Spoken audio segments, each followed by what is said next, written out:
आज महामना पंडित मदन मोहन मालवीय की 162वीं जयंती के अवसर पर प्रधानमंत्री नरेंद्र मोदी आज शाम नई दिल्ली में आयोजित एक कार्यक्रम में पंडित मदन मोहन मालवीय की संस्कृत रचनाओं की 11 खंडों की प्रथम श्रृंखला का विमोचन करेंगे।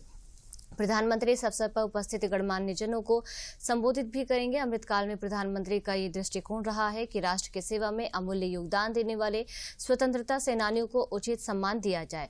पंडित मदन मोहन मालवीय की संकलित रचनाओं का विमोचन इसी दिशा में एक सराहनीय प्रयास है। अंग्रेजी और हिंदी द्विभाषीय रचनाएं 11 खंडों में लगभग 4000 पृष्ठों पर हैं, जो देश के हर कोने से एकत्रित किए गए पंडित मदन मोहन मालवीय के लेखों और भाषणों का संग्रह है। इन पुस्तकों का प्रकाशन सूचना एवं प्रसारण मंत्रालय के अधीनस्थ प्रकाशन प्रभाग द्वारा किया गया है। महामना की जीवनी पर पेश है हमारी एक खास रिपोर्ट।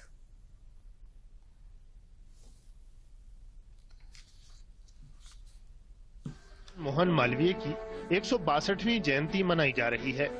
उनका जन्म 25 दिसंबर 1861 को उत्तर प्रदेश के इलाहाबाद में हुआ था। पंडित मदन मोहन मालवीय एक महान शिक्षाविद, बेहतरीन वक्ता और एक प्रसिद्ध राष्ट्रीय नेता थे। उनके योगदान के चलते महात्मा गांधी ने उन्हें महामना की उपाधि दी थी और भारत के दूसरे राष्ट्रपति डॉक्टर एस राधाकृष्णन ने उन्हें कर्मयोगी का दर्जा दिया था। उन्होंने स्वतंत्रता संग्राम के आंदोलनों और आर्थिक व सामाजिक विकास से जुड़ी विभिन्न गतिविधियों में हिस्सा लिया। वो गोपाल कृष्ण गोखले और बाल गंगाधर तिलक दोनों के ही अनुयायी थे। इसी वजह से उन्हें आजादी की लड़ाई के दौरान उदारवादी और राष्ट्रवादी दोनों विचारधाराओं का नेता माना जाता है। उन्होंने महात्मा गांधी के नमक सत्याग्रह और सविनय अवज्ञा आंदोलन में जमकर हिस्सा लिया। इन आंदोलनों में उनकी इसी सक्रियता की वजह से वो गिरफ्तार भी हुए। उन्हें 1909, 1918, 1932 और 1933 में कांग्रेस कमेटी का अध्यक्ष चुना गया। पंडित मदन मोहन मालवीय एक सफल समाज सुधारक और नीति निर्माता थे। उनको गिरमिटिया मजदूरी प्रथा को समाप्त करने में उनकी भूमिका के लिए भी याद किया जाता है। हरिद्वार के भीमगोड़ा में गंगा के प्रवाह को प्रभावित करने वाली ब्रिटिश सरकार की नीतियों के चलते उन्होंने 1905 में गंगा महासभा की स्थापना की। उन्होंने 1909 से 1920 के बीच 11 वर्ष तक इंपीरियल लेजिस्लेटिव काउंसिल के सदस्य के रूप में काम किया। उन्होंने मुंडकोपनिषद के महावाक्य सत्यमेव जयते को लोकप्रिय बनाया। अब ये भारत का राष्ट्रीय आदर्श वाक्य है।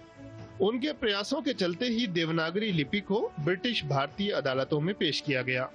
मदन मोहन मालवीय एक प्रख्यात वकील भी थे। उन्होंने चौरी चौरा कांड में 170 भारतीयों को हुई फांसी की सजा के मामले में 151 लोगों को फांसी के फंदे से छुड़ा लिया था। उन्होंने 1915 में हिंदू महासभा की स्थापना में भी महत्वपूर्ण भूमिका निभाई थी। इसके बाद 1916 में मदन मोहन मालवीय ने बनारस हिंदू विश्वविद्यालय की स्थापना की।